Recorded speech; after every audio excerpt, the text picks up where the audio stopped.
O Guarani, de José de Alencar. Segunda parte. Peri. Capítulo 1. O Carmelita. Corria o mês de março de 1603. Era, portanto, um ano antes do dia em que se abriu esta história. Havia, à beira do caminho que então servia às expedições entre o Rio de Janeiro e o Espírito Santo, um vasto pouso onde habitavam alguns colonos e índios catequizados. Estava quase a anoitecer. Uma tempestade seca, terrível e medonha, como as há frequentemente nas faldas das serranias, desabava sobre a terra. O vento, mugindo, açoitava as grossas árvores que vergavam os troncos seculares. O trovão ribombava no bojo das grossas nuvens desgarradas pelo céu. O relâmpago amiudava com tanta velocidade que as florestas, os montes, toda a natureza nadava num oceano de fogo. No vasto copiar do pouso havia 3 pessoas contemplando com um certo prazer a luta espantosa dos elementos, que, para homens habituados como eles, não deixava de ter alguma beleza. Um desses homens, gordo e baixo, deitado em uma rede no meio do alpendre, com as pernas cruzadas e os braços sobre o peito, soltava uma exclamação a cada novo estrago produzido pela tempestade. O segundo, encostado num dos esteios de jacarandá que sustentava o teto da alpendrada, era homem trigueiro, perto de 40 anos. A sua fisionomia apresentava uns longes do tipo da raça judaica. Tinha os olhos fitos em uma vereda que serpejava pela frente da casa até perder-se no mato. Defronte dele, também apoiado sobre a outra coluna, estava um frade carmelita, que acompanhava, com um sorriso de satisfação íntima, o progresso da borrasca. Animava-lhe o rosto belo e de traços acentuados, um raio de inteligência e uma expressão de energia que revelava o seu caráter. Ao ver esse homem sorrindo à tempestade e afrontando com o olhar a luz do relâmpago, conhecia-se que sua alma tinha a força de resolução e a vontade indomável capaz de querer o impossível e de lutar contra o céu e a terra para obtê-lo. Frei Ângelo de Lucca achava-se então no pouso como missionário, incumbido da catequese e cura das almas entre o gentio daquele lugar. Em 6 meses que apostolava, conseguira aldear algumas famílias que esperava breve trazer ao grêmio da igreja. Um ano havia que obtivera do prior-geral da Ordem do Carmo a graça de passar do seu convento de Santa Maria Transpontina, em Roma, para a casa que a sua ordem tinha fundado em 1590 no Rio de Janeiro, a fim de empregar-se no trabalho das missões. Tanto o geral como o provincial de Lisboa, tocados por esse ardente entusiasmo apostólico, O haviam recomendado expressamente a Frei Diogo do Rosário, então prior do Convento do Carmo, no Rio de Janeiro, pedindo-lhe que empregasse no serviço do Senhor e na glória da Ordem da Beatíssima Virgem do Monte Carmelo o zelo e o santo fervor do irmão Frei Ângelo de Lucca. Eis a razão porque o filho de um pescador, saído das lagunas de Veneza, achava-se no sertão do Rio de Janeiro, encostado ao esteio de um pouso, contemplando a tempestade que redobrava de furor. Sempre partireis esta noite, Fernão Aines, disse o homem que estava deitado na rede. Ao quarto d'alva, respondeu o outro sem voltar-se. E o tempo que vais fazer? Não é isso que me estorva, bem o sabeis, mestre Nunes, esta maldita caçada. Receais que vossos homens não tornem dela a tempo? Receio que não os leve a todos a breca por esses matos com semelhante borrasca. O frade voltou-se. Aqueles que seguem a lei de Deus estão bem em toda parte, irmão, e em andurriais como neste pouso. Os maus é que devem temer o fogo do céu, e a esses não há abrigo que os salve. Fernão Aines sorriu ironicamente. Credes isso, Frei Ângelo? Creio em Deus, irmão. Pois embora, prefiro estar onde estou do que por aí metido em algum despenhadeiro. Contudo, acudiu Nunes, o que diz o nosso reverendo missionário... Ora, deixa falar, Frei Ângelo, aqui sou eu que zombo da tempestade, lá seria a tempestade que zombaria de mim.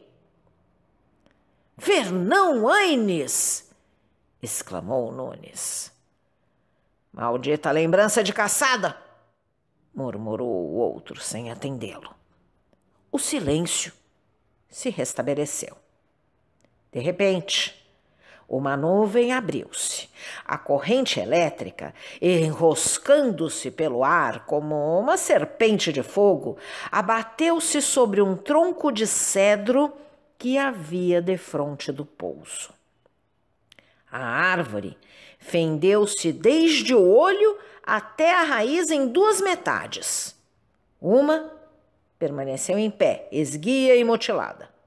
A outra, tombando sobre o terreiro, bateu nos peitos de Fernão Aines e o atirou, esmagado, no fundo do alpendre. Seu companheiro ficou imóvel por muito tempo. Depois começou a tremer como se tiritasse com o frio de terçãs. O polegar estendido para fazer o sinal da cruz, os dentes chocando uns contra os outros, o rosto contraído, davam-lhe aspecto terrível e ao mesmo tempo grotesco. O frade se tinha voltado lívido, como se ele fosse a vítima da catástrofe. O terror decompôs um momento a sua fisionomia. Porém, logo um sorriso sardônico fugiu-lhe dos lábios, ainda descorados pelo choque violento que sofrera. Passado o primeiro momento de susto, os dois chegaram-se para o ferido e quiseram prestar-lhe socorro. Este fez um grande esforço e, erguendo-se sobre um dos braços, soltou, numa golfada de sangue, estas palavras: castigo do céu! Reconhecendo que não havia mais cura para o corpo, O moribundo exigiu o remédio espiritual. Com a voz fraca, pediu a Frei Ângelo que o ouvisse de confissão. Nunes fez recolher o seu companheiro a um aposento cuja porta dava para o alpendre e deitou-o sobre uma cama de couro. Já havia anoitecido. O aposento estava na maior escuridão. Apenas por instantes o relâmpago brilhava, lançando o clarão azulado sobre o confessor, meio reclinado para o moribundo, a fim de escutar-lhe a voz que ia gradualmente enfraquecendo. Ouvi-me, sem me interromper, meu padre. Sinto que poucos momentos me restam. E, embora não haja perdão para mim, quero, ao menos, reparar o meu crime. Falai, irmão, eu vos escuto. Em novembro passado, cheguei ao Rio de Janeiro. Fui hospedado por um parente meu. Tanto ele como sua mulher me fizeram melhor acolhimento. Ele, que havia muito viajado pelo sertão e se dera à vida de aventureiro, falou-me um dia de tentarmos uma expedição, cujo resultado seria grande riqueza para nós ambos.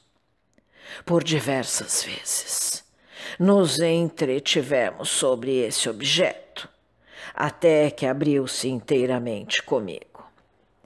O pai de um Robério Dias, colono da Bahia, guiado por um índio, havia descoberto nos sertões daquela província minas de prata tão abundantes que se poderiam calçar desse metal as ruas de Lisboa. Como atravessasse sertões ínvios e inóspitos, Dias escrevera um roteiro com as indicações necessárias para, em qualquer tempo, poder-se achar o lugar onde estão situadas as ditas minas. Este roteiro fora subtraído a seu dono sem que ele o percebesse, e por uma longa sucessão de fatos que faltam-me as forças para contar-vos, viera a cair nas mãos do meu parente. De quantos crimes já não tinha sido causa esse papel, e de quantos não seria ainda meu padre, se Deus não houvesse finalmente punido em mim o último herdeiro desse legado de sangue. O moribundo parou um momento extenuado. Depois continuou com a voz débil. Já então, com a chegada do governador Dom Francisco de Sousa, se sabia que Robério oferecera em Madrid a Filipe II a descoberta das minas, e que, não o tendo el-rei premiado como esperou, obstinava-se em guardar silêncio.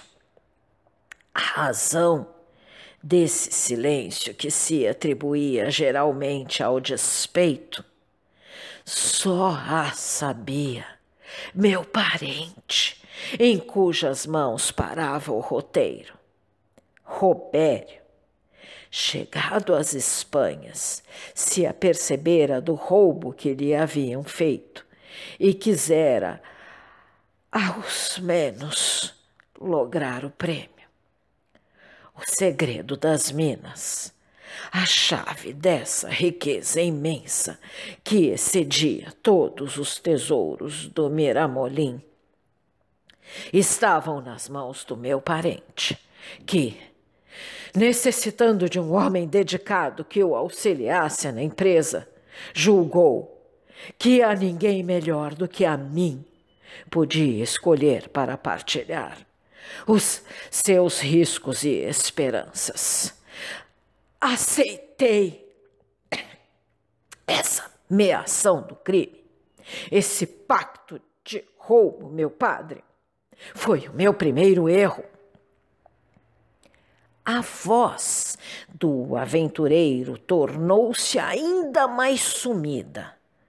O frade, inclinado sobre ele, parecia devorar com os lábios entreabertos as palavras balbuciadas pelo moribundo. Coragem, filho. Sim, devo dizer tudo. Fascinado pela descrição desse tesouro fabuloso, tive uma lembrança iníqua. Essa lembrança tornou-se desejo, depois ideia e projeto. Por fim, realizou-se. Foi um crime. Assassinei meu parente e sua mulher. E... exclamou o frade com voz surda. E roubei o segredo. O frade sorriu nas trevas.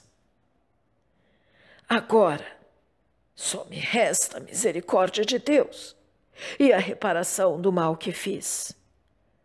Robério é morto, sua mulher vive desgraçada na Bahia.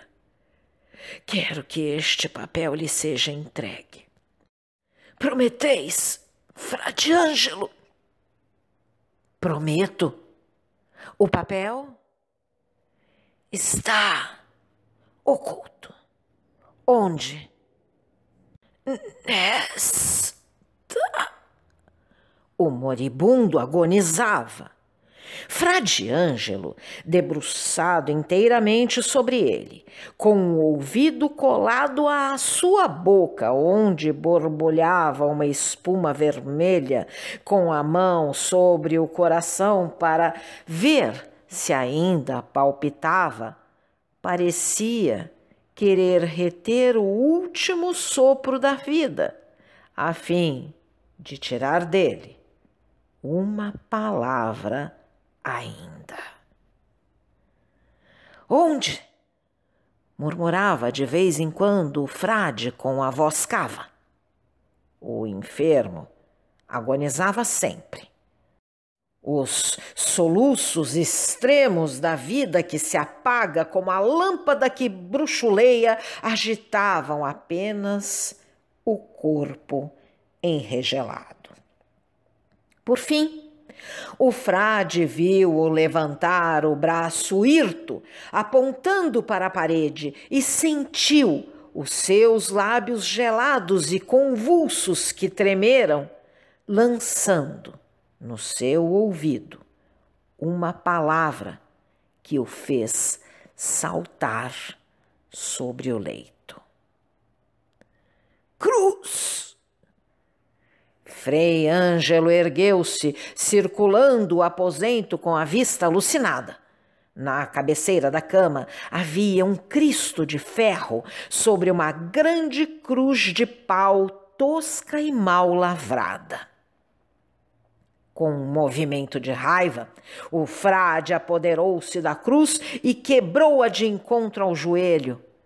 A imagem rolou pelo chão. Entre os estilhaços de madeira, apareceu um rolo de pergaminho achatado pela pressão em que estivera. Quebrou com os dentes o selo do papel. Chegando à janela, leu, à claridade vacilante do relâmpago, as primeiras palavras de um rótulo de letras vermelhas que rezava nestes termos: roteiro verídico e exato em que se trata da rota que fez Robério Dias, o pai, Em o ano da graça de 1587, às paragens de Jacobina, onde descobriu, com o favor de Deus, as mais ricas minas de prataria que existam no mundo, com a suma de todas as indicações de marcos, balizas e linha equinocial onde demoram aquelas ditas minas. Começando em 20 de janeiro, dia do mártir São Sebastião, e terminado na primeira dominga de Páscoa, em que chegamos com a mercê da providência nesta cidade do Salvador. Enquanto o frade se esforçava para ler, o moribundo agonizava na última aflição, esperando talvez a absolvição final e a extrema unção do penitente. Mas o religioso não via nesse momento senão o papel que tinha nas mãos. Deixou-se cair em um banco e, com a cabeça pendida sobre o braço, entregou-se à funda meditação. Que pensava ele? Não pensava, delirava. Diante de seus olhos, a imaginação exaltada lhe apresentava um mar argênteo, um oceano de metal fundido, alvo e resplandecente, que ia se perder no infinito. As vagas desse mar de prata, ora achamalotavam-se, ora rolavam formando frocos de espumas que pareciam flores de diamantes, de esmeraldas e rubis, cintilando à luz do sol. Às vezes, também nessa face lisa e polida, desenhavam-se como em um espelho palácios encantados, mulheres belas como as huris do profeta, virgens graciosas como os anjos de Nossa Senhora do Monte Carmelo. Assim, decorreu meia hora, em que o silêncio era apenas interrompido pelo estertor do moribundo e pelo trovão que rugia. Depois, houve uma calma sinistra. O pecador expirava impenitente. Frei Ângelo levantou-se, arrancou o hábito com um gesto desesperado e pisou-o aos pés. Sobre o recosto do leito havia uma muda de roupa com que se trajou. Tirou as armas do cadáver, apanhou o chapéu de feltro e, apertando ao peito o manuscrito, dirigiu-se à porta. Ouviam-se os passos de Nunes, que passeava fora no alpendre. O frade estacou. A presença inesperada desse homem diante da porta deu-lhe uma inspiração. Tomou o hábito, vestiu-o sobre o seu novo trajo e, escondendo na manga o chapéu do aventureiro, cobriu-se com o largo capelo. Então, abriu a porta e dirigiu-se a Nunes. Consumatum est, irmão, disse ele com um tom compungido. Deus tem a sua alma. Assim o espero, se não me faltarem as forças para cumprir o seu último voto, que é uma reparação. De um grave pecado? De um crime, irmão? Dai-me luz. Vou escrever a Frei Diogo do Rosário, nosso prior, porque de onde vou talvez não volte, nem tenhais mais novas de mim. O frade escreveu à claridade de uma acha de pau-candeia algumas linhas ao prior do convento do Carmo, no Rio de Janeiro, e, despedindo-se de Nunes, partiu. Quando dobrava o canto do pouso, o céu abriu-se e a terra incendiou-se com a luz de um relâmpago tão forte que o deslumbrou. 2 raios, descrevendo listras de fogo, tinham caído sobre a floresta e espalhado em torno um cheiro de sulfur que asfixiava. O carmelita teve uma vertigem. Lembrou-se da cena da tarde, do tremendo castigo que ele próprio havia evocado na sua hipocrisia e se realizara tão prontamente. Mas o deslumbramento passou. Estremecendo ainda e pálido de terror, o réprobo levantou o braço como desafiando a cólera do céu e soltou uma blasfêmia horrível. Podeis matar-me, mas se me deixardes a vida, hei de ser rico e poderoso contra a vontade do mundo inteiro. Havia nestas palavras quer que seja de sanha e raiva impotente de Satanás precipitado no abismo pela sentença irrevogável do Criador. Continuando o seu caminho pelas trevas, costeou a cerca e chegou a uma grande choça que havia no fundo do pouso e onde o missionário conseguira aldear algumas famílias de índios. Entrou e acordou um dos selvagens, a quem ordenou se preparasse para acompanhá-lo apenas rompesse o dia. A chuva caía em torrentes. O vento açoitava as paredes de sapé, esfuziando por entre a palha. O frade passou a noite em claro, refletindo e traçando no seu espírito um plano infernal para cuja realização não trepidaria diante de nenhum obstáculo.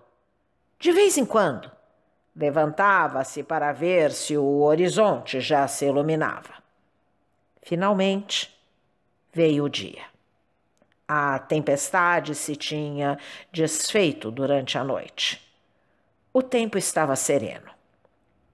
O carmelita, acompanhado pelo selvagem, partiu.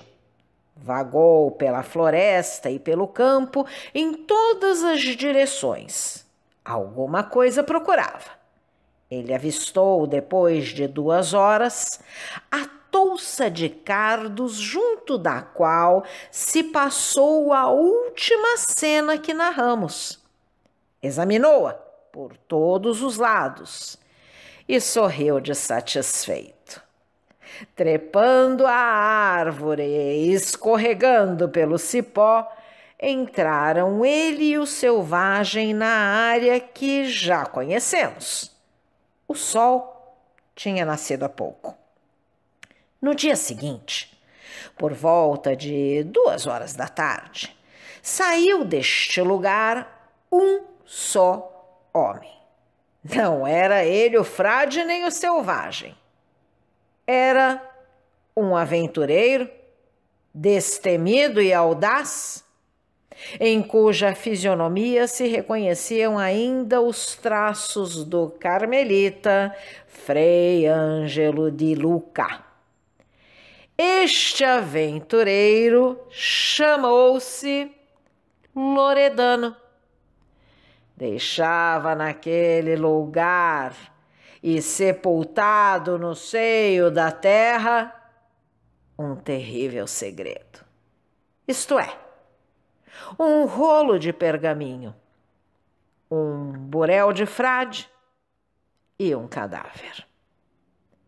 5 meses passados, o vigário da ordem participava ao geral em Roma que o irmão, Frei Ângelo de Lucca, morrera como santo e mártir no zelo de sua fé apostólica. Se você gostou desse áudio, deixe seu like, compartilhe, deixe também seu comentário e se inscreva no canal, ativando o sininho para ser avisado dos próximos vídeos. Um grande abraço e até a próxima!